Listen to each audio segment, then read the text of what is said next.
Top 10 Turkish food. Let's see. Come on. Ciorbă de Istanbul. Number 10. Really good. Let's see. Birmania. Number 7. Birmania really good also.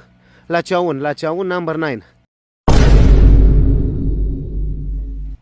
Really good. Sârmă number 8. Let's see. Carnaval 6. Carnaval also good. Yes. Bangladesh Akar 5.